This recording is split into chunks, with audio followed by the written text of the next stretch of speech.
Hello everyone. My name is Ashley Deese. I am an interactive media producer with the Science Education Center.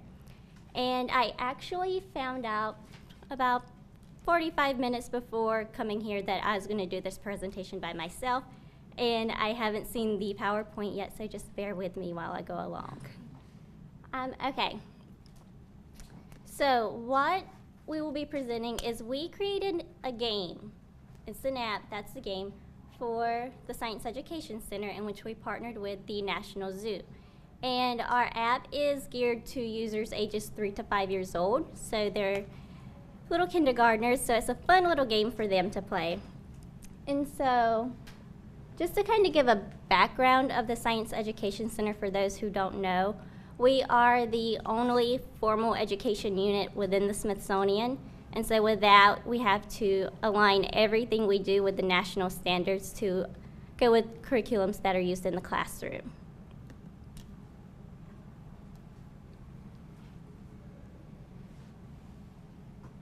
Okay, and so the reason why we created a game is so that our teachers in the classrooms, students, parents could use it, because they really wanted that with our content that we had. They were really asking for a game, something that they can use to give to their child to do after school while they can still learn and have fun and engage in this great activity. And so with that, we got a great response for the Office of Education and Access. Claudine Brown was really all for it, as well as the secretary and our executive director, which made it really easy for us to undergo this entire process fairly easily. And one other thing, we have What is Smithsonian down here. Margie, my colleague, she was actually at a workshop with children, and a young child actually approached her and asked, what is the Smithsonian? Because they had no idea.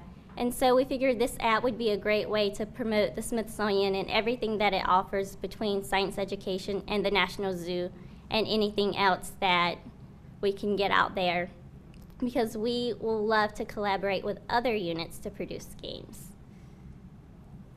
Okay, some of the resources that we used for this was we have a very wide network of educators all around the world that was willing to work with us to help us with our curriculum. We had a budget with a matching grant with the Youth Access, and we used a company called Filament Games based out of Madison, Wisconsin, and they had experience in developing learning games. That's essentially all that they do, is to develop games for learning. What was the name? Filament Games, yes. And they were very great to work with, very flexible, and fantastic. And of course, we had support from the top with our executive director and those above him. And of course, other Smithsonian units with the National Zoo and Seek, because we did all of our usability testing with all of the little kitties at the enrichment center. Okay, and some of the challenges that we had is that we are not a museum at all, so we don't have anything that people can come to and visit. We don't have collections. We have a curriculum, but that's not too exciting for kindergartners. And of course, we have to be aligned to national standards such as Common Core, Next Generation Science Standards, and previous national standards before then. And this is because it has to be integrated into a curriculum so that teachers can use it in the classroom, because that was our primary focus, because that was the people that were wanting the game, essentially. And we thought it would be a great way to increase our tech presence, because we didn't have much of anything. A year ago, we had a website, but it looked like it was designed in 1995. We didn't have any kind of social media whatsoever. And so we were really trying to get into that, and we thought a game would be a great launching point for that. And so that is how we decided to come up with Shutterbugs, Wiggle and Stomp. And within Shutterbugs, just to give a brief overview of the gameplay, because I would like for you all to play it later, essentially users visit animals at the zoo, they take a photo, and the purpose of the game is for them to learn about movement and motion in a non-traditional way. So they see the animals doing different things, and the user has to identify which animal is doing what. And it has a lot of unique features. For one, it has printable certificates and progress reports for after screen time so that teachers or parents can monitor the progress that the user is making while playing this game. It is available on iPad, Android tablets, and on the web, which is very important because in classrooms, not everyone, they don't have mobile devices, so we really wanted it on the website for them to use. And it supports multiple players, so you can have 3 users on one tablet, and it stores all of their gameplay information. And another key thing is that, which we kind of stumbled upon later, but we have a zookeeper that the users follow along, and she reads out everything, like she reads the directions. Well, we learned that this will be greatly beneficial to English language learners, people who are learning English as a second language, and that would be really great for them to learn these words such as wiggle and stomping and things like that. And in fact, I've had a lot of teachers approach me telling me that they're going to use this app in their special needs classrooms as well as their ESL classrooms. And so some of the ways we decided to respond to these challenges was to change up our website because we needed a modern website. So we created an entirely responsive site for mobile, which is really great and a really big step from our very old website. And we also used this opportunity to launch the game around the same time as we were developing our kindergarten curriculum. And as you can see, we used some of the same branding. So we have this cute little girl, her name is Ada, she's a zookeeper. And so she will be in the curriculum, so everything the children do in the classroom will have Ada. And then the game will also feature Ada as well, so the users can get kind of a relationship with this character. And we learned that it was very important to work with a content partner because, like I mentioned, we really don't have any content outside of curriculum. So the National Zoo was very vital in giving us information, animals, access into the zoo to kind of like replicate the zoo within our game. Because as you can see, this is a photo of the zoo, and then this is an image of the zoo in our game itself. And that can be seen with our map of the zoo in the game also. So it kind of gives users a tangible place to for their thought process. Yeah, I'm just gonna go with that. And these are some of the animals that we use. We made sure to use animals that were actually in the zoo, which is really cool.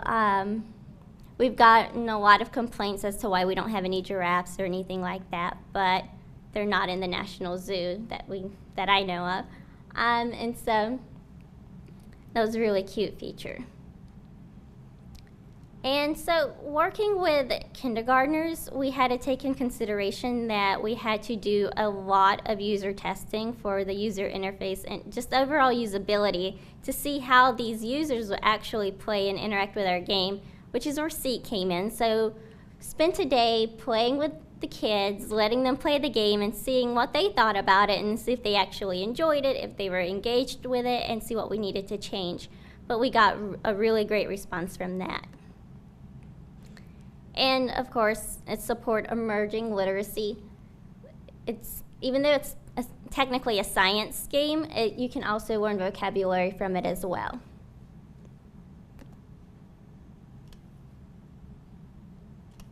And play isn't constrained to screen time. There's a big, it's kind of controversial when parents give their kid a tablet and leave them alone all day to play it. Well, with our game, you can set the tablet aside and actually have coloring pages, something for the child to do outside of that that's kind of productive and keeps their brain stimulated.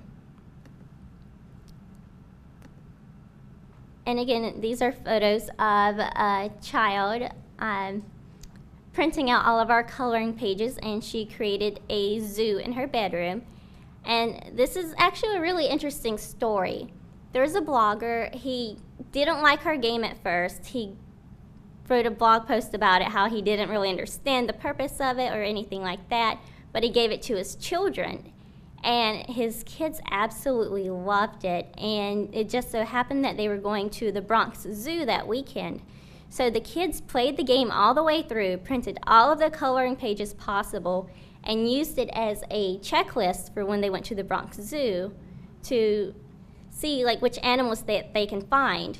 And then this is what she did. And then her older brother brought a camera because he wanted to take a photo of all of the animals, because he wanted to be like Ada the zookeeper and have a collection and photo albums of all of these animals that he would find at the Bronx Zoo.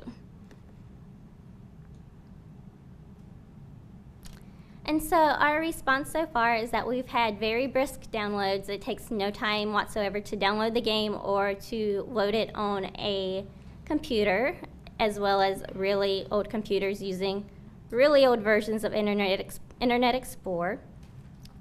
We've received positive feedback from parents, teachers, and kids. They absolutely love it. I haven't heard a negative comment yet from it. And we can't wait to do more throughout kindergarten and 8th grade, because we do have a lot of other games in the works.